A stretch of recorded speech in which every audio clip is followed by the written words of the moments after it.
Sa pinakagilid ng Barrio San Roque, may isang lumang bahay kubo na halos hindi na masabihang tahanan. Ang pawid nito ay butas-butas, kaya't tuwing umuulan ay parang dumadaloy ang mga patak ng langit sa loob ng bahay. Ang sahig ay kawayan, lumana at nanginginig kapag tinatapakan, at sa ilalim ng silong ay puro damo, putik at mga ugat ng halaman. Doon nakatira ang pamilya ni Mang Ernesto, ang kanyang asawang si Aling Rosa, at ang 3 anak nilang sakitin, sina Lando, Nene at Toti. Mahirap ang buhay ng pamilya. Wala silang lupang sariling taniman at ang kaunting palayan na kanilang sinasaka ay inuupahan pa sa isang mayamang may-ari. Ang masaklap pa, halos walang ani ang kanilang mga palay. Kapag tumubo man, madalas ay pinupulbos ng mga peste o kaya itinatamaan ng sakit ang mga pananim, naninilaw ang mga dahon, natutuyo ang mga bunga bago pa man umabot sa tamang panahon. Si Mang Ernesto ay payat at laging pagod, dala ng araw-araw na pagbubungkal. Si Aling Rosa na may madalas nagkakasakit, nilalagnat at inuubo, at hindi rin makakilos ng maayos sa gawaing bahay. Ang mga bata ay madalas gutom at maputla, at kung minsan ay hindi nakapapasok sa paaralan dahil wala man lang tsinelas o pamasahe. Sa baryo, kilala sila bilang pamilya ng malas. Ang mga kapitbahay ay bulungan kapag nakikita silang dumaraan. Mahina kasi ang katawan, at baka naman minamalas dahil may sumpa. Wika ng isang matanda sa kanto. Baka rin may inggit na kapitbahay na nagbabato ng kulam, sabat ng isa pa. Hindi alam ng pamilya ni Mang Ernesto na sa ilalim ng kanilang bahay kubo ay may naninirahan na kakaibang pamilya, isang pamilya ng mga duwende. Sa pinakaloob ng silong, sa likod ng mga ugat ng puno ng kamoteng kahoy, may isang maliit na pintuang hindi nakikita ng mata ng tao. Dito naninirahan ang isang pamilya ng duwende, si Lunti, ang ama, si Ganda, ang ina, at ang kanilang 3 anak na duwende. Ang kanilang balat ay kulay lupa, at ang kanilang mga mata ay kumikislap na parang bituin. Sila'y mabubuting nilalang at matagal nang nanonood sa pamilya ni Mang Ernesto. Habang ang mga tao ay naniniwalang malas ang kubo, alam ng mga duwende na ang totoo'y may sumasagabal na sumpa mula sa isang kapamilyang mambabarang na naiinggit kay Ernesto. Ang mambabarang na ito ay pinsan ni Mang Ernesto na si Damian, nagalit dahil hindi siya napili ng kanilang yumaong lolo upang pamahalaan ang lupang sinasaka. Sa halip na tulungan, si Damian ay lihim na naglalagay ng kulam sa mga pananim ni Ernesto, dahilan ng pagkakasakit at pagkabigo ng ani. Hindi lamang sumpa ng mambabarang ang pasan ng pamilya. Ang kanilang kapitan sa baryo, si Kapitan Poldo, ay kilalang sakim at gahaman.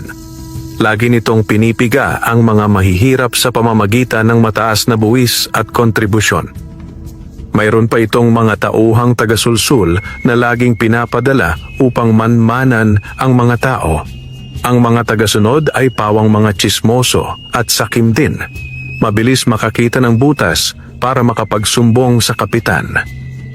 Lalong pinapalubhan ni Kapitan Poldo ang hirap ng pamilya ni Mang Ernesto dahil kapag dumarating ang ayuda o tulong mula sa bayan, madalas ay wala sa listahan ang kanilang pangalan. Sa tuwing humihingi ng saklolo si Ernesto, ang sagot lamang ng kapitan ay, "Pasensya na, puno na ang listahan. Pero kung may maibibigay ka sa akin, baka masingit." Subalit paano siya makakabigay kung halos wala na silang makain? Isang gabi, habang mahimbing na natutulog ang pamilya, si Nene, ang batang gitna, ay nagising. Nauuhaw siya kaya bumangon upang uminom. Ngunit habang papalapit siya sa tapayan, nakarinig siya ng mumunting tawa at bulungan mula sa silong. Si Mang Ernesto, kaawa-awa na sila. Wika ng isang maliliit na tinig. Darating ang panahon, tutulungan natin sila. Pero hindi pa ngayon. Kailangan muna nilang patunayan na kaya nilang magtiwala sa kabutihan, sagot ng mas malalim na boses. Napatigil si Nene. Lumapit siya sa siwang ng sahig at sumilip. Laking gulat niya nang makita ang liwanag na nagmumula sa silong. Liwanag na tila galing sa alitaptap, ngunit mas maliwanag at mas mapayapa. At sa gitna ng liwanag ay may maliliit na nilalang na parang tao, ngunit hindi hihigit sa isang talampakan ang taas.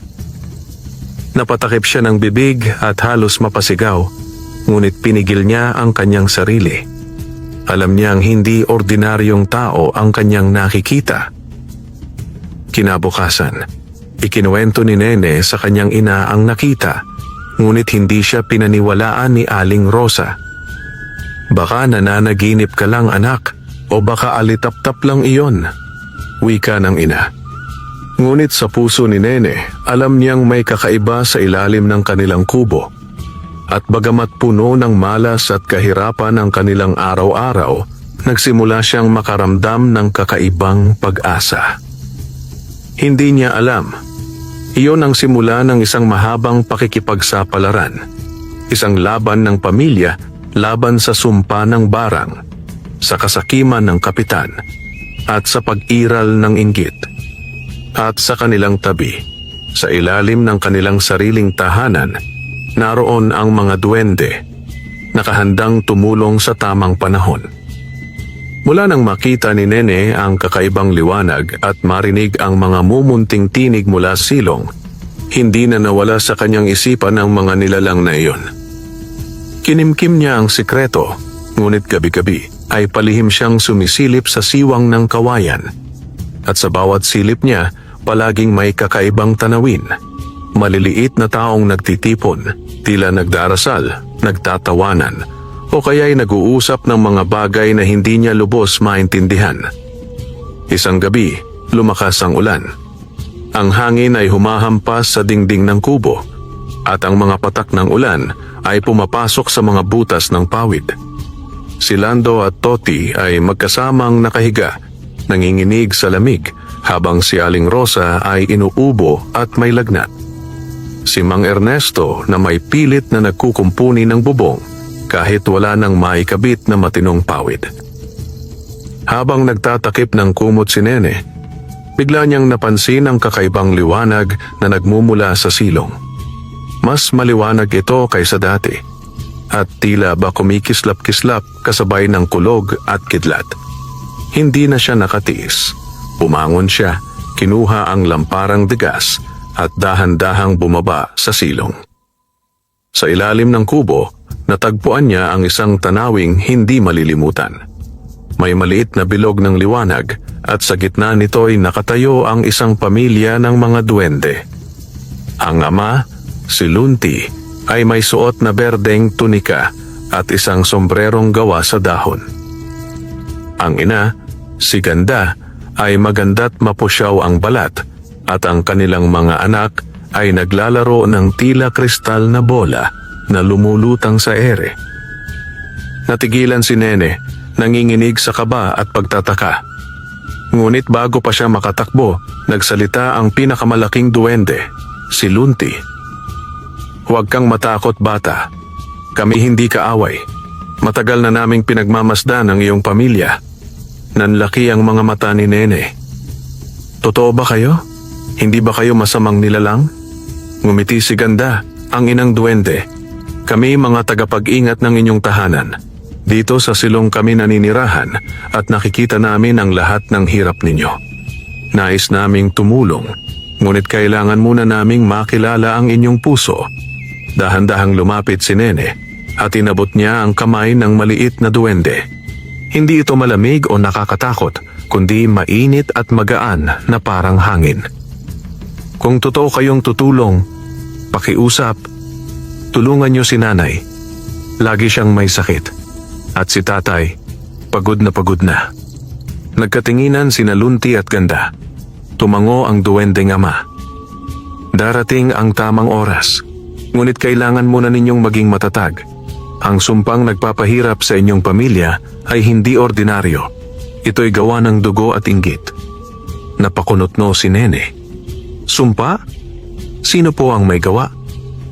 Isang taong malapit sa dugo ng inyong ama. Siya'y may kapangyarihan ng barang. At kung hindi mapuputol ang sumpa, patuloy kayong maghihirap. Bago umalis ang mga duwende, iniabot ni Ganda ang isang maliit na dahon ng bayabas na kumikislap. Ito ang aming handog. Ipainom mo sa iyong ina. Pakuluan sa tubig at ipainom. Mawawala ang kanyang lagnat. Napatango si Nene, puno ng galak at pag-asa. Pagbalik niya sa kubo, ginawa niya ang bili ng duwende. Laking gulat nila kinabukasan. Si Aling Rosa ay unti-unting bumaba ang lagnat at nakayanan na niyang makabangon. Ngunit habang nagagalak ang pamilya, may ibang matang lihim na nagmamasid mula sa dilim. Isa sa mga tauhan ni Kapitan Poldo na palaging nagbabantay sa mga galaw ni Ernesto ay nakarinig ng bulungan ng bata tungkol sa mga maliit na nilalang sa silong. At iyon ang simula ng panibagong suliranin. Dahil hindi lahat ng tao sa baryo ay natutuwa sa milagro. Kinabukasan, tila himala ang nakikita sa kubo ng pamilya ni Mang Ernesto. Nakabangon si Aling Rosa at kahit payat at nanlalata pa, kaya na niyang magluto ng lugaw para sa mga anak. Ang mga bata naman ay muling may sigla at nakapaglaro sa harap ng kubo. Si Ernesto, kahit wala pa ring maayos na ani, ay nakangiti habang nagbubungkal ng maliit na taniman ng gulay sa tabi ng bahay. Ngunit sa baryong maliit, mabilis kumalat ang balita. May nakarinig na ang pamilya ni Ernesto ay tila nagkaroon ng milagro. May nagsabi pang may mga nilalang daw sa ilalim ng kanilang kubo na nagbibigay ng tulong. Dumating ang mga tsismosa sa tindahan. Ay nako, baka totoo nga ang sabi, may mga lamang lupa sa kubo nila Ernesto. O baka naman sila ay may kaibigan na engkanto. Kaya siguro may malas din sila kasi baka nakakasalamuhan ng kakaiba. Kung ganoon, dapat ipaalam kay Kapitan Poldo. Baka maging panganib sa baryo. At sa mismong araw na yon, umabot ang usapan kay Kapitan. Si Kapitan Poldo ay nakaupo sa kanyang malaking bahay, naninigarilyo habang pinapakinggan ang isa sa kanyang mga tauhan. Kapitan, wika ng taga-sulsol na si Cardo, may sabi-sabi pong may mga kakaibang nilalang sa ilalim ng bahay ni Ernesto. Baka po kalokohan yun, pero baka rin may itinatago sila. Kung totoo, baka may kayamanang nakabaon doon. Napakunot ang noo ng kapitan. Mga nilalang? Ha? Kung hindi man totoo, pabor pa rin sa akin. Pwede kong gawing dahilan para paalisin sila sa lupang sinasaka nila. Tumawa si Cardo. Ay kapitan, baka sakali pang may mapala tayo dyan. Ngunit sa likod ng kanilang tawanan, may isang taong tunay na nagngingit-ngit. Ang pinsan ni Ernesto, si Damian, ang mambabarang. Sa isang liblib na kubo sa kabilang dulo ng baryo, nakaupo si Damian sa harap ng kanyang altar. Nakasabit ang tuyong balat ng ahas, bungo ng ibon at mga garapon ng insekto. Sa gitna ay may maliit na palayok na puno ng abo at dugo ng manok.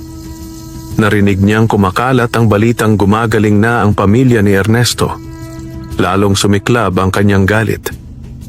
Hindi maaari, bulong niya habang pinipiga ang isang bangkay ng alupihan. Hindi sila pwedeng umasenso. Ako ang dapat maghari. Ako ang dapat kinatatakutan.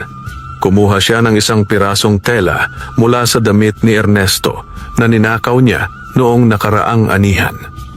Ipinulupot niya ito sa isang kulubot na manika at nilagyan ng karayom. Habang ginagawa niya ito, nag-usal siya ng orasyon. Sa pamamagitan ng inggit, sa pamamagitan ng puot, hayaan niyong bumalik sa kanila ang malas, magkasakit nawa ang kanilang mga pananim, mamatay ang kanilang mga hayop, at sila'y maghirap muli. Kinabukasan, biglang nagkasakit ang kambing na alaga ng pamilya ni Ernesto. Hindi ito makakain at tila may sugat na hindi gumagaling. Ang mga tanim na sitaw ay unti-unting nalalanta kahit bagong dilig. Nag-aalala si Ernesto. Rosa, bakit parang bumabalik ang malas? Kagabi lang masigla pa ang kambing. Si Nene, na tahimik lamang, ay naalala ang sinabi ng duwende. Ang sumpa ay gawa ng dugo at inggit. Dahil dito, nang bumaba siyang muli sa silong kinagabihan, nagsalita siya sa mga duwende. Lunti, ganda, pakiusap, tulungan niyo kami. Bumabalik na naman ang malas. Mula sa liwanag, lumitaw muli si Lunti. Ang kanyang muka ay seryoso at ang kanyang mga matay nagliliyab na tila apoy. Bata, sinabi ko sa iyo, hindi basta-basta ang sumpa. Habang may pusong naiinggit at nagngingit-ngit laban sa inyong pamilya, patuloy kayong mahihirapan. Pero, paano namin mapuputol ang sumpa? Tanong ni Nene. Hindi kami basta pwedeng makialam ng lubusan, sagot ni Ganda. Ngunit maaari naming ibigay sa inyo ang gabay. May mga paraan upang harapin ang mambabarang. Subalit kailangan ng tapang at kailangan din ng tiwala ng buong pamilya. Tumahimik si Nene. Ang kanyang murang isipan ay hindi pa lubos na nakakaunawa, ngunit ramdam niya ang bigat ng kanilang sitwasyon. Habang nakikipag-usap siya sa mga duwende, hindi niya alam na may isang pares ng mata ang nakamasid mula sa malayo. Si Cardo, ang tauhan ng kapitan, na palihim na sumilip sa silong. Bulong niya sa sarili. Totoo nga. May mga nilalang nga sa ilalim ng bahay. Kapitan Poldo, matutuwa ka dito. At sa dilim ng gabi, dalawang kapangyarihan ang sabay na kumikilos laban sa pamilya ni Ernesto, ang sumpa ng mambabarang at ang kasakiman ng sakim na kapitan. Sa malaking bahay na yari sa sementado at yero, nagtipo ng ilang taga-baryo na laging nakikinabang sa paimbabaw na kabutihan ni Kapitan Poldo. Doon, sa mahabang hapag na puno ng pagkain, adobo, tinolang manok at alak, nakaupo si Kapitan na parang hari. Nagsalita si Cardo, ang kanyang kanang kamay. Kapitan, sigurado po ako sa nakita ko. May mga kakaibang liwanag sa ilalim ng kubo ni Ernesto at may mga maliliit na nilalang na parang tao. Mga duwende po yata. Natawa ang isa. Kung totoo, baka may nakatago ginto sa ilalim ng lupa. Napangisi si Kapitan Poldo. Mga ginto o anuman, akin iyon. Pero mas mahalaga, maaari kong gamitin ang chismis na ito. Hindi ba't maraming takot sa mga lamang lupa? Kapag kumalat na sila'y nakikisama sa mga duwende, baka isipin ng mga tao na sila'y may masamang lihim. Magandang taktika, Kapitan, dagdag ni Cardo. Kapag naniwala ang mga tao, madali na silang mapapalaya sa baryo. Kinabukasan, habang nasa bukirin ang mga tao, nagsimula ng kumalat ang chismis. Si Mang Ernesto raw may kaibigan na duwende. Hindi mo alam kung mabuti o masama ang dala niyan. Baka kaya sakitin ang pamilya nila kasi kalaro nila ang mga lamang lupa. Baka mamaya, ang sumpa ay kumalat pa sa ibang bahay. Mabilis kumalat ang balita na parang apoy sa damuhan. Lalo na't may ilang naniniwala na ang malas ng pamilya ay bunga ng kanilang pakikipag-ugnayan sa mga nilalang na hindi nakikita ng ordinaryong tao. Ang mga kababaihan ay nagsisimulang umiwas kay Aling Rosa sa poso. Ang mga bata ay tinutukso si Lando, Nene at Toti sa paaralan. Mga anak ng duwende, mga malas. Naluha si Aling Rosa nang makita ang unti-unting paglayo ng mga kapitbahay. Ernesto, ano bang kasalanan natin at pati mga tao'y nilalayuan na tayo? Napayuko si Ernesto. Rosa, wala tayong kasalanan. Ang kasalanan natin ay mahirap tayo at madaling gawing puntirya ng chismis. Ang mga bata ay nagtatago na lamang sa loob ng kubo, takot sa pangungutya. Si Nene, bagamat alam ang totoo, ay nahihirapang ipaliwanag. Hindi rin niya pwedeng basta ikwento ang tungkol sa mga duwende. Baka lalong pagtawanan o itakwil ang kanilang pamilya. Kinagabihan, muli siyang bumaba sa silong upang kausapin si Lunti. Lunti, ganda, pinaparatangan kami ng masama. Paano kung palayasin kami ng mga tao? Tumugon si Lunti, mahigpit ang tinig. Ang kasinungalingan ay mabilis kumalat, ngunit tandaan mo, bata, ang katotohanan ay hindi kailanman matatalo. Ngunit kailangang magpakatatag ang pamilya mo. Huwag kayong padadala sa takot. Dagdag naman ni Ganda. May darating na mas mabigat na pagsubok. Ang mambabarang ay lalong nagngingit-ngit at ang kapitan ay magsisimula ng gumawa ng mas tusong hakbang. Ngunit kami narito, hindi upang lumaban para sa inyo, kundi upang magbigay ng lakas at karunungan. Nag-isip si Nene. Sa murang edad, pakiramdam niya ay siya ang tanging tulay ng pamilya sa mga duwende. At kasabay ng bigat na yon ay isang tapang na unti-unting umuusbong. Samantala, sa bahay ng kapitan, muling nagpulong sina Poldo at Damian, ang mambabarang. Oo, nagtagpo na ang dalawang puwersa, ang gahaman at ang mangkukulam. Kapitan, wika ni Damian, kung nais mong mapaalis si Ernesto, tutulungan kita. Bibigyan ko sila ng matinding sumpa na magpapakita ng patunay na sila'y inaalihan ng mga nilalang. Ngumisi si Poldo. Sakto, kapag nakita ng mga tao ang ebidensya, wala nang makakapagtanggol sa kanila. At ako'y lalabas na tagapagtanggol ng baryo. Nagtagay sila ng alak bilang selyo ng kanilang kasunduan. Kinabukasan, nagising si Ernesto sa ingay ng kanyang mga anak. Ang kanilang taniman ng gulay ay tila sinunog. Ang mga dahon ay itim at ang mga bunga ay natuyo na parang nilantakan ng apoy. Sa tabi ng mga halaman, may nakaukit sa lupa ng isang simbolo. Hugis krus na baliktad na may bilog at mata sa gitna. Napaatras si Ernesto. Diyos ko, ano ito? Lumapit si Nene, kinilabutan. Ito'y gawa ng mambabarang, bulong niya sa sarili. Ngunit paano niya sasabihin sa kanyang pamilya nang hindi sila lalong matakot? At habang nakatayo sila roon, dumating si Cardo at ilan pang taga-baryo. Ayan na nga ba ang sinasabi namin? Sigaw ni Cardo. May masamang espiritu sa lupaing ito at pamilya ni Ernesto ang dahilan. Dahil sa nakitang simbolo, nagsimula ng maniwala ang mga tao. At si Kapitan Poldo, nakangising lihim mula sa kanyang bintana, ay alam na nagsisimula na ang kanyang bitag. Lumipas ang ilang araw matapos matagpuan ang kakaibang simbolo sa lupa. Habang naglalaro sina Lando at Toti sa bakuran, biglang bumagsak si Toti sa lupa. Nanginginig ang kanyang katawan at tila wala sa sarili. Ang kanyang mga mata ay pumikit at ang labi namutla. Toti! Anak ko! Sigaw ni Aling Rosa habang mabilis na yumakap sa bata. Si Mang Ernesto ay agad na tumakbo, halos mabaliw sa kaba. Anong nangyayari sa kanya? Rosa, hindi siya humihinga ng maayos. Agad nilang isinugod si Toti sa loob ng kubo. Pinilit siyang painumin ng tubig, ngunit tila hindi ito pumapasok sa kanyang lalamunan. Lumalala pa ang panginginig ng kanyang katawan. Mabilis kumalat ang balita. Ang mga kapitbahay ay dumagsa sa paligid ng kubo, ngunit imbes na tumulong, sila'y nagbulungan at nagparatang. Ayan na nga ba? Sabi ko na. Inaalihan ng masamang espiritu ang pamilyang ito. Tingnan ninyo, pati bata hindi pinalalampas.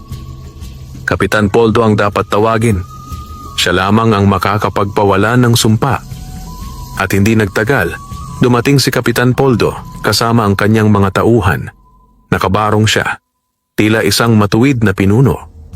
Ngunit sa kanyang mga matay bakas, ang tuso at pagkakasiya sa nangyayari. Lumapit siya kay Ernesto at nagsalita ng malakas upang marinig ng lahat.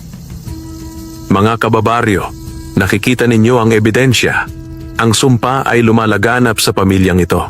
Kung hindi sila aalis sa ating baryo, baka pati tayo ay mahawa. Nag-ingay ang mga tao, nag-aalangan ngunit natatakot. Baka nga totoo, baka pati anak ko mahawa. Kapitan, ano ang dapat gawin? Ngunit bago pa tuluyang mapahiya si Ernesto, sumingit si Nene. Niyakap niya ang kanyang kapatid at tumakbo papunta sa silong. Hindi! Hindi totoo! Ang mga duwende ay hindi masama. Sila lang ang makakatulong sa amin. Nagulat ang lahat. Napakunot ang noo ni Kapitan. So totoo nga ang mga nilalang. Mas mabuti. Sa ilalim ng kubo, muling nagpakita ang pamilya ng mga duwende. Si Lunti ay agad na lumapit, kasama ang kanyang anak na may dalang maliit na sisidlang gawa sa luwad. Nene, dalhin ito, sabi ni Lunti. Ito ay pinaghalong dagta ng punong anahaw, pulbos ng halamang di kilala ng tao at luha ng bituin. Ihalo ninyo sa tubig at ipainom kay Toti. Makakagaling ba ito? Tanong ng bata. Kung ang sumpa ay hindi pa lubos na nakakapit, oo. Ngunit tandaan, kapag patuloy na ginagatungan ng mambabarang, mas lalong lalakas ang sumpa. Agad tumakbo si Nen pabalik sa loob ng kubo. Sa tulong ng kanyang ina, ipinainom nila ang mahiwagang lunas kay Toti. Ilang minuto lamang humina ang panginginig ng bata at bumalik ang kanyang paghinga. Bagaman nanghihina, unti-unti siyang nakapagsalita. Nay, tay, mahina niyang tinig. Gusto ko pang mabuhay.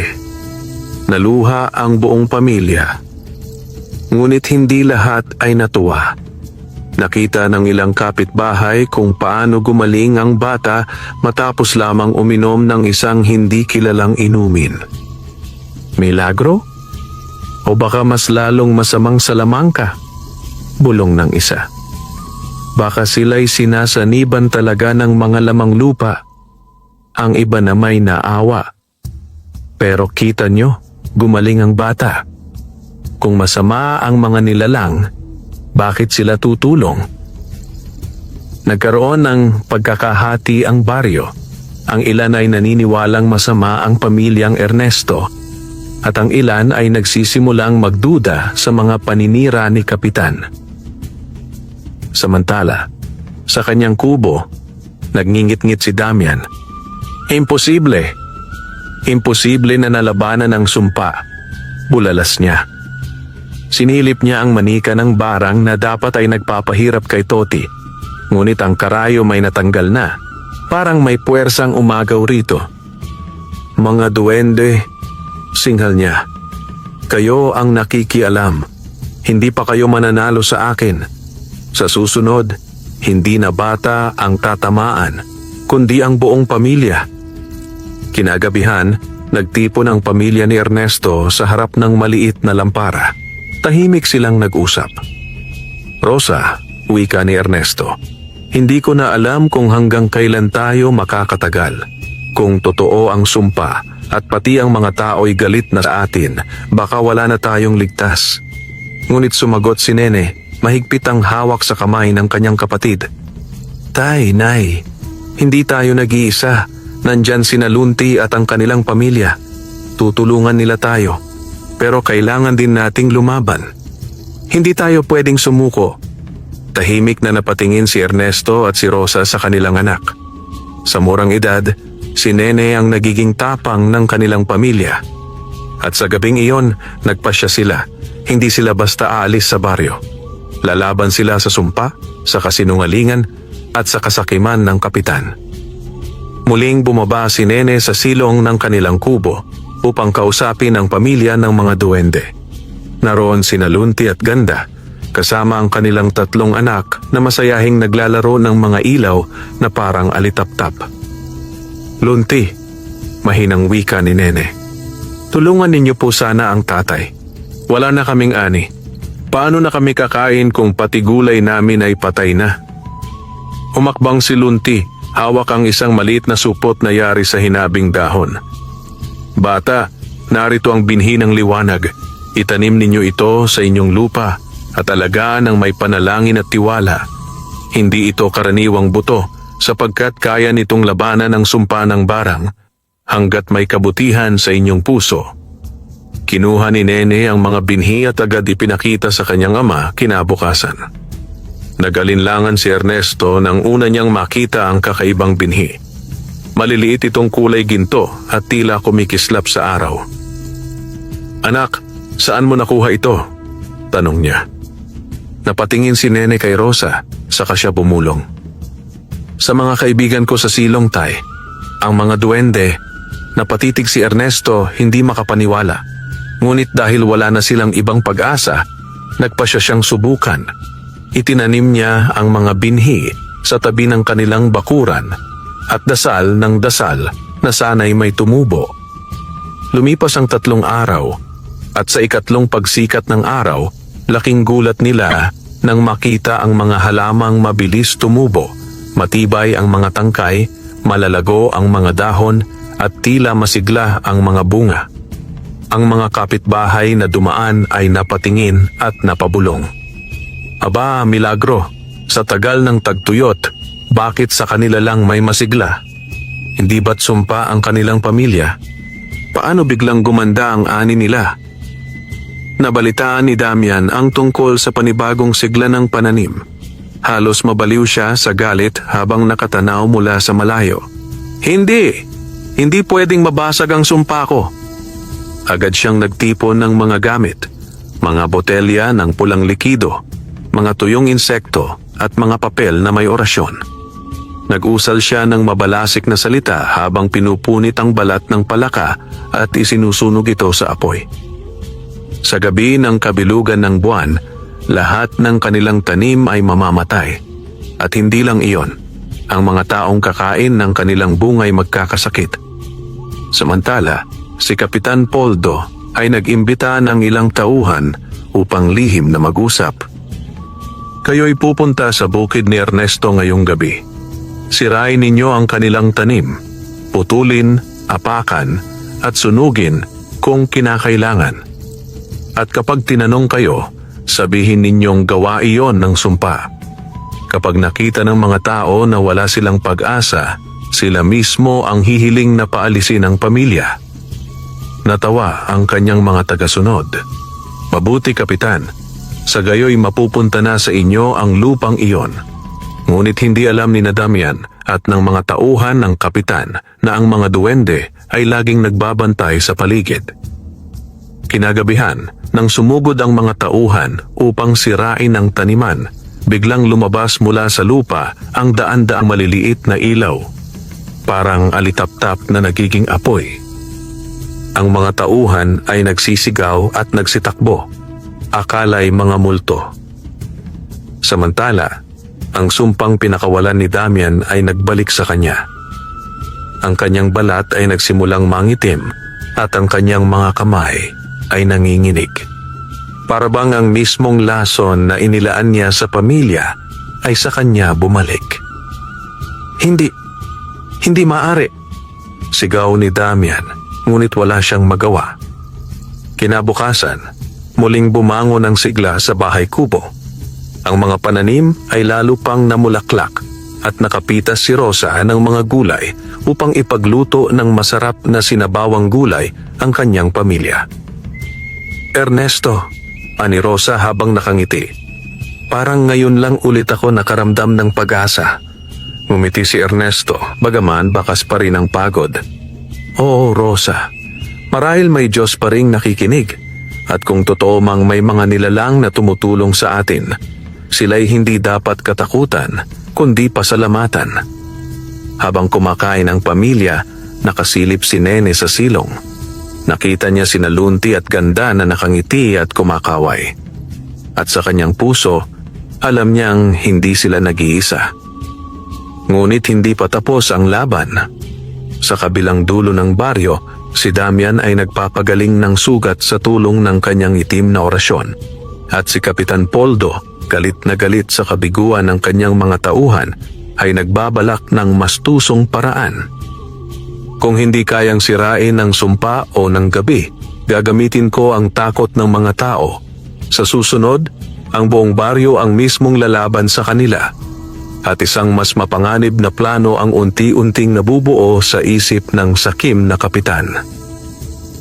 Sa isang gabi ng pagtitipon sa bahay ng kapitan, muling pinatawag ni Poldo ang kanyang mga tauhan at ilan pang matatandang takot sa engkanto at kulam. Nasa harap nila ang mesa na puno ng pagkain at alak at habang lahat ay abala sa tsismisan, si kapitan ay seryosong naglatag ng plano. Mga kababaryo, panimula niya, hindi ba't nakikita na natin ang ebidensya? Ang pamilya ni Ernesto ay inaalihan ng mga kakaibang nilalang. Kung hindi natin sila mapapaalis, tayo ang malalagay sa panganib. Nagbulungan ang ilan, takot na baka mahawa ang kanilang mga anak o pananim. Kaya't dinugtungan pa ni kapitan. Gagawa tayo ng ritual. Tatawag tayo ng albularyong aking kilala mula sa kabilang baryo. Sa harap ng lahat, ipapakita niya ang kapangyarihan upang mailantad ang masamang espiritu sa pamilya ni Ernesto. Ngumiti si Cardo. At kapag nakita ng mga tao ang palabas, sila na mismo ang hihiling na palayasin ng pamilya. Tumawa si kapitan. Eksakto. Kapag takot ang nangingibabaw, wala nang puwang ang awa. Ilang araw matapos, dumating ang isang matandang lalaki na may dalang tambol, mga dahon ng saging at bote ng langis. Siya ay si Apo Sendong, kilalang albularyo, ngunit matagal nang napapabalitang bayaran at mahilig sa pakinabang. Kapitan, kung may kabayaran, gagawin ko ang gusto mo. Wika ni Sendong habang inaayos ang kanyang tambol. Bibigyan kita ng manok, bigas at pilak. Siguraduhin mo lang na magmumukhang totoo ang palabas. Tugon ni Poldo. Kinagabihan, tinipon ni Kapitan Poldo ang buong baryo sa liwasan. Sa gitna ng ilaw ng mga sulo, inilapag ni Aposendong ang kanyang gamit.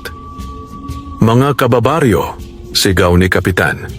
Oras na upang ilantad ang sumpa na nagpapahirap sa ating lahat.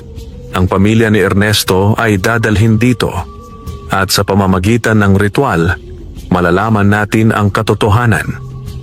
Hinila ng mga tauhan ang pamilya palabas, si Ernesto, Rosa at ang mga bata. Habang nakatali ang kanilang mga kamay sa kahoy na poste, nagumpisang umawit at tumambol si Aposendong. Nagpahid siya ng langis sa katawan at nagsaboy ng abo sa apoy. Biglang sumiklab ang apoy at may lumabas na usok na kulay berde. Isa itong salisi, isang maliit na alikabok na lihim na itinago ni Aposendong sa bote upang palabasing espiritu. Nagtilian ang mga tao. Diyos ko, totoo nga, may espiritu sa kanila. Kailangan silang paalisin. Ngumisi si Kapitan, nakikita niyang nagtagumpay ang kanyang palabas. Ngunit bago pa tuluyang sumuko ang lahat, sumigaw si Nene. Hindi! Lahat ng ito ay kasinungalingan. Ang mga nilalang sa ilalim ng aming bahay ay mabuti. Sila ang tumulong kay nanay at kay Toti. Tumahimik ang karamihan, ngunit mabilis na sumabat si Kapitan. Makikita niyo na, pati ang batang ito ay sinasaniban na ng mga engkanto. Mga kababaryo, anong gagawin natin kung pati mga anak natin ay mahawa? Nagsimulang mag-ingay muli ang mga tao. Ang ilan ay naniniwala kay Kapitan, ngunit ang iba'y nagsimulang magduda. Sa gitna ng kaguluhan, biglang umihip ang malakas na hangin. Ang mga sulo ay halos mamatay, at mula sa lupa, lumitaw ang maliliit na liwanag. Ang mga duwende mismo ang nagpakita. Tumayo si Lunti sa ibabaw ng isang bato. Kuminang ang kanyang katawan na parang apoy. Mga tao, kayo'y nililin lang. Sigaw niya, bagaman maliit, malakas at malinaw ang kanyang tinig. Ang pamilyang ito'y walang kasalanan. Ang sumpa ay hindi galing sa kanila, kundi sa dugo at inggit ng isa ninyong kaanak. At ang takot na ginagamit laban sa kanila ay gawa ng kasakiman ng inyong pinuno. Nagulat ang mga tao. Ang iba'y natulala, ang iba na may natakot. Ngunit malinaw ang mensahe.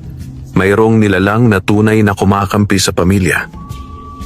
Halos mangitim sa galit si Kapitan Poldo. Hindi niya inasahan na magpapakita mismo ang mga duwende. Mga duwende, mga daya, hindi kayo pwedeng makialam sa mga tao. Sigaw niya. Ngunit tumugon si Ganda, ina ng mga duwende. Kapitan, ikaw ang tunay na daya.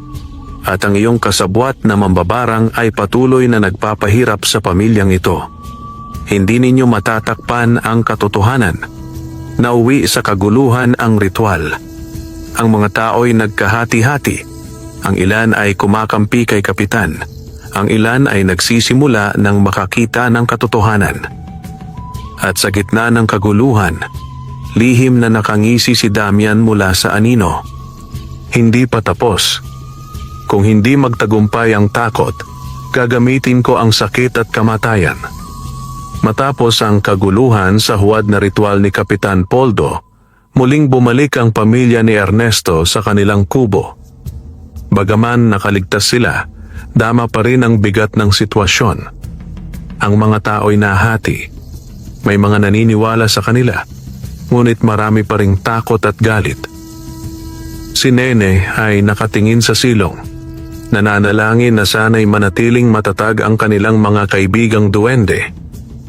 Ngunit sa kabilang dako ng baryo may isang taong nagnginggit-ngit, si Damian, ang mambabarang. Sa loob ng kanyang madilim na kubo, muling naglaak si Damian ng mga gamit. Sa gitna ay ang itim na manika na yari sa tela, tinahi mula sa damit na ninakaw niya kay Ernesto.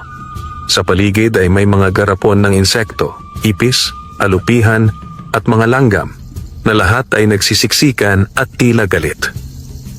Kung ayaw sumuko ng pamilya mo, Ernesto, bulong niya, isasama ko na rin ang mga inosente. At kapag naghirap ang mga tao, ikaw at ang pamilya mo ang sisisihin. Kumuha siya ng dugo ng manok, hinalo sa abo at pulbos ng tuyong palaka, saka ibinuhos sa manika. Habang umaawit ng sinaunang orasyon, ang hangin sa kanyang paligid ay nagdilim at mula sa bubong ng kanyang kubo ay lumipad ang mga insekto papunta sa iba't ibang bahay sa baryo. Kinabukasan, nagulat ang lahat nang makita si Aling Sion, isang matandang kapitbahay na halos hindi makatayo. Namamaga ang kanyang katawan, puno ng pantal at walang makapaliwanag kung bakit. Hindi siya kumain ng kakaiba, wika ng kanyang anak. Pero kagabi, puro insekto ang pumasok sa bahay namin. Ilang oras lamang, isa pang pamilya ang naapektuhan. Ang kanilang mga anak ay nilagnat at nagkumbulsyon. Ang baryo ay biglang nabalot ng takot. Mga nilalang mula sa bahay ni Ernesto ang dahilan. Sigaw ni Cardo, tauhan ni Kapitan. Simula nang magpakita ang mga duwende, nagsimula ring magkasakit ang ibang tao. Nagdulot ito ng kaguluhan. Ang ilan ay naniniwalang gawa nga ng barang ni Damian, ngunit ang iba'y madaling nahulog sa panlilinlang. Isinisi ang lahat kay Ernesto at sa kanyang pamilya. Habang nag-aalala ang pamilya, muli silang kinausap ng mga duwende sa silong. Si Lunti ay seryosong nagbabala. Hindi na sapat ang aming simpleng lunas. Ang sumpa ay pinalakas upang hindi lamang kayo, kundi pati ang inyong baryo ay madamay.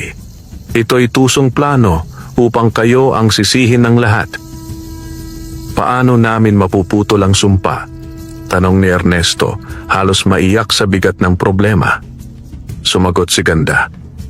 Kailangan ng tatlong bagay: tapang, tiwala at sakripisyo. May orasyon laban sa barang, ngunit hindi basta-basta. Kailangang lumapit kayo sa puso ng kagubatan, sa punong bato na kuta ng mga engkanto upang humingi ng basbas.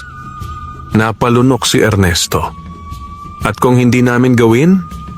Lalaganap ang sumpa. Hindi lang kayo ang mamamatay, kundi ang buong baryo, tugon ni Lunti. Samantala, sa liwasan ng baryo, muling nagtipon ang mga tao.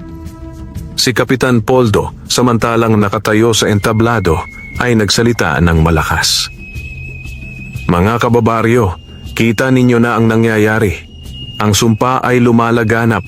Kung hindi natin paaalisin sina Ernesto, lahat tayo'y mamamatay. Palayasin sila, sigaw ng ilan. Silang dahilan ng malas. Dagdag pa ng iba. Ngunit may iilan ding nagtanong. Ngunit bakit ang kanilang pamilya ay ligtas at ang iba'y tinatamaan? Baka hindi sila ang sanhi, baka sila ang biktima. Napangisi si Kapitan. Hindi. Sila'y pinoprotektahan ng kanilang mga duwende.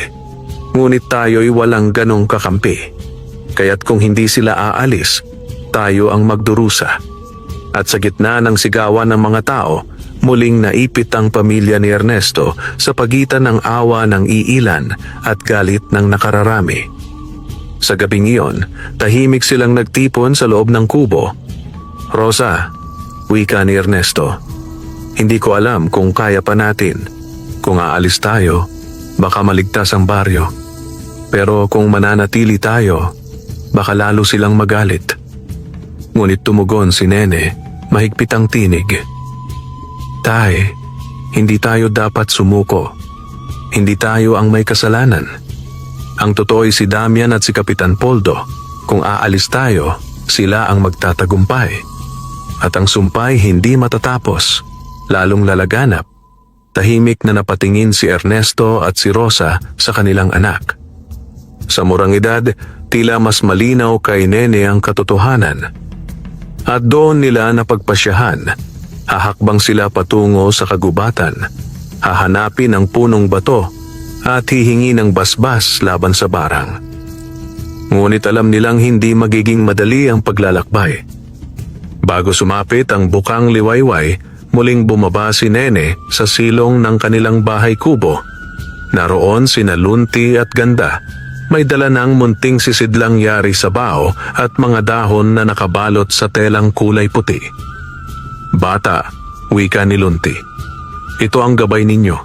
Sa bao ay tubig mula sa aming bukal at sa telang ito ay nakabalot ang 3 dahon na magsisilbing pananggalang. Gamitin lamang kung kayo'y haharap sa tukso o panganib. Hinaplos ni Ganda ang buhok ni Nene. Mag-ingat kayo. Sa gubat, hindi lamang kulam ang kalaban. May mga nilalang na nagtatanggol sa punong bato. Subok upang makita kung karapat-dapat kayo. Tumango si Nene. Salamat po. Hindi namin kayo bibiguin. Si Ernesto, bagaman may kaba, ay nagdala ng tabak na luma ngunit matibay. Si Rosa ay may dalang baon na tinapay at kaunting tubig. Ang 3 bata ay magkahawak kamay, habang ang pamilya ng duwendey lihim na sumunod mula sa lilim ng damo upang magbantay. Tahimik silang naglakad patungo sa kagubatan sa likod ng baryo. Doon, ang mga puno ay malalaki at ang mga ugat ay tila ahas na nakalupasay sa lupa. Habang papalalim sila, lalong lumalamig ang hangin at nagiging kakaiba ang tunog ng paligid, tila may mga matang nakamasid. Pagdating nila sa gitna ng gubat, hinarangan sila ng isang ilog na kulay itim ang tubig at sa ibabaw ay may mga aninong tila kumikilos. Sinubukan ni Ernesto na magtapon ng kahoy ngunit nang tumama sa tubig agad itong nilamon na parang naglaho. Nay, Tay, paano tayo makakatawid? Tanong ni Lando. Kinuha ni Nene ang isa sa 3 dahon na iniwan ng mga duwende. Inilagay niya ito sa ibabaw ng tubig at laking gulat nila nang biglang umusbong ang mga bato, lumilitaw isa-isa hanggang makabuo ng daanan. Dali! Habang naroon pa, sigaw ni Ernesto. Isa-isa silang tumawid at nang makalampas, agad ding naglaho ang mga bato, parang wala talagang ilog. Pagkalampas nila sa ilog, may narinig silang mga tinig mula sa paligid. Rosa, iwan mo na si Ernesto. Siya ang malas. Lando, ang mga kapatid mo'y pabigat lamang. Nene, wala kayong laban. Sumuko na kayo. Nanginginig si Rosa at si Ernesto ay halos matulala sa mga tinig. Ngunit mabilis na binuksan ni Nene ang sisidlan ng tubig mula sa bao. Inispray niya ito sa paligid at ang mga bulong ay biglang naglaho, parang usok na nataboy ng hangin. Huwag kayong maniniwala, wika ni Nene, halos nanginginig ngunit matatag. Ito'y mga ilusyon lamang. Sa dulo ng kagubatan, nakaharap nila ang isang dambuhalang nilalang, isang higanteng gawa sa bato, may mga mata na nagliliyab at isang tinig na umuugong. Mga mortal, wika ng higante, bakit kayo naririto?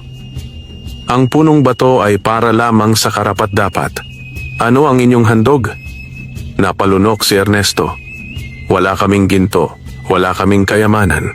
Ang tanging dala namin ay ang aming pag-asa.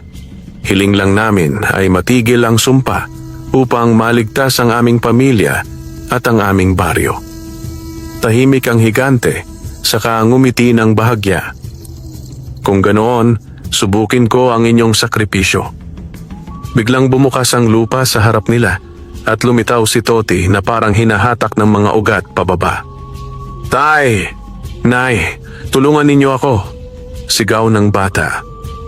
Agad tumakbo si Ernesto at Rosa, handang isugal ang sarili upang mailigtas ang anak. Ngunit bago sila makalapit, biglang sumigaw si Nene. Huwag kayong matakot! Hindi totoo yan!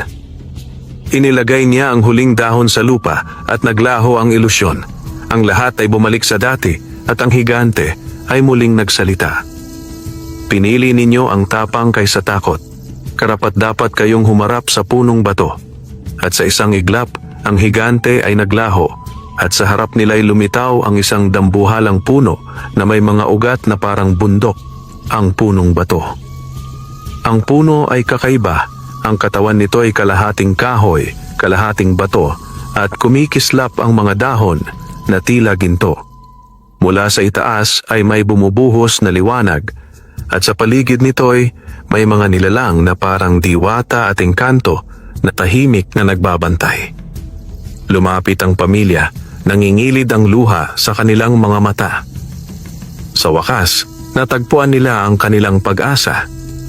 Ngunit sa malayo, nakamasid si Damian, ang mambabarang, dala ang isang itim na manika at isang matalim na ngiti. Hindi pa tapos. Kahit makalapit kayo sa punong bato, ako mismo ang haharang sa inyong kaligtasan. Lumapit ang pamilya sa dambuhalang punong kahoy na ang katawan ay kalahating bato. Habang nakaluhod sina Ernesto, Rosa at ang mga bata, biglang kumislap ang liwanag mula sa mga dahon. Sa isang iglap, bumukas ang lupa at lumabas ang mga diwata at nilalang ng gubat. Maliliit na espiritu ng hangin, mga bantay na hayop na parang anino, at mga engkantong nagliliwanag. Mula sa pinakasanga ay nagsalita ang tinig ng matandang espiritu. Mga anak ng lupa, dumating kayo na walang kayamanan kundi puso. Humingi kayo ng lunas at ito'y ibinibigay. Ngunit tandaan, ang kapangyarihan ng punong bato ay hindi para sa pansariling ginhawa, kundi para sa kabutihan ng lahat. Mula sa puno ay bumagsak ang isang butil na parang kristal. Kuminang ito sa kamay ni Nene at naramdaman niyang ito'y mainit at puno ng lakas. Ngunit bago pa nila magamit ang basbas, biglang dumagundong ang lupa. Mula sa dilim ng kagubatan ay lumabas si Damian. Hawak ang kanyang itim na manika at sa paligid niya ay lumilipad ang mga insekto, ibon na may baligtad na ulo, alupihan na kasing haba ng braso at mga paniki na may pulang mata. Tapos na ang laro, sigaw ni Damian. Hindi ninyo maililigtas ang inyong pamilya. Ang sumpa ay akin at kahit ang punong ito'y hindi makakahadlang. Kasabay nito'y lumitaw si Kapitan Poldo, dala ang kanyang mga tauhan. Mga kababaryo, sigaw niya, bagaman nanginginig sa takot. Tingnan ninyo, ang pamilya ni Ernesto'y tunay na kaalyado ng mga lamang lupa. Sila'y kaaway ng tao. Ngunit bago pa siya makapagsalita pa, sumugod ang mga duwende mula sa silong ng kanilang kubo, kasabay ng mga engkanto ng gubat. Ang buong paligid ay kumislap sa liwanag. Nagsimula ang matinding labanan. Si Ernesto ay nakipaglaban gamit ang tabak. Pinupuksa ang malalaking insekto na sumusugod. Si Rosa, bagaman mahina, ay nagdasal ng taimtim habang hawak ang mga anak at ang kanyang tinig ay parang pumipigil sa mga aninong nilalang na lumalapit. Ang mga duwende, pinamumunuan ni Lunti, ay naglabas ng maliliit na pana na yari sa liwanag at isa-isang pinatamaan ng mga insekto. Si Damian, galit na galit, ay itinarak ang mga karayom sa kanyang itim na manika. Ngunit tuwing ginagawa niya ito, biglang kumikislap ang kristal sa kamay ni Nene at natataboy ang sumpa. Hindi! Hindi pwede! Sigaw ni Damian. Tumayo si Nene sa harap ng punong bato, hawak ang kristal. Bagaman bata pa, kumikislap ang kanyang mga mata na parang apoy. Damian, hindi mo na kami masasaktan. Ang iyong sumpa ay tapos na. Inilapit niya ang kristal sa lupa at biglang sumiklab ng liwanag na parang araw. Ang mga manika ni Damian ay nagsunog, ang mga insekto ay naglaho at ang mismong katawan ni Damian ay tinamaan ng apoy na galing sa kristal.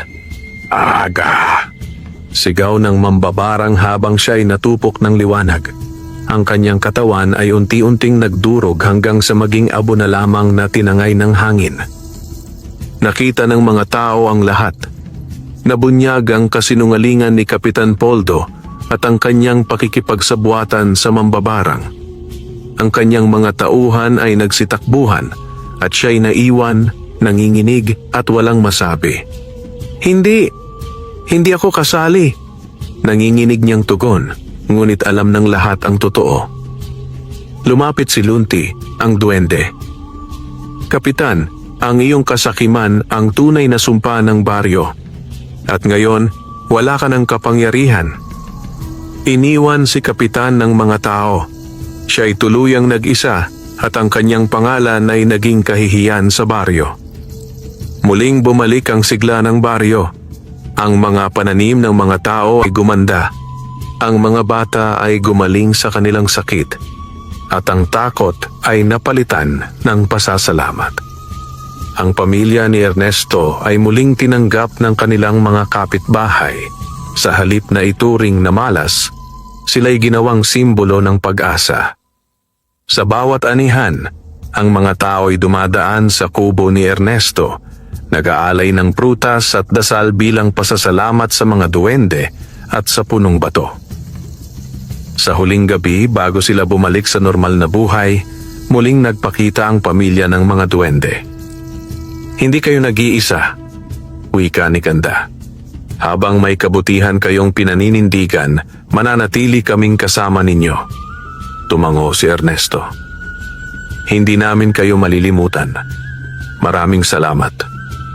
At ang liwanag ng mga duwende unti-unting naglaho sa dilim ng gabi, ngunit ang kanilang alaalay na natiling nakaukit sa puso ng pamilya at ng buong baryo. Lumipas ang panahon, ang baryo ay muling namunga ng kasaganaan. Ang pamilya ni Ernesto ay hindi na muling tinawag na malas, kundi pinagpala. Si Nene, na minsang nakakita ng mga nilalang sa silong, ay lumaking matapang at matalino, at naging tagapagkwento ng kanilang karanasan. Sa bawat salinlahi, ikinukwento ang alamat ng pamilyang tinulungan ng mga duwende laban sa sumpa ng inggit at kasakiman. At sa bawat kubong itinayo sa baryo, palaging may silong na nagiging tahanan ng mga munting nilalang na nagbabantay, handang tumulong sa mga marangal at tapat na puso. Wakas.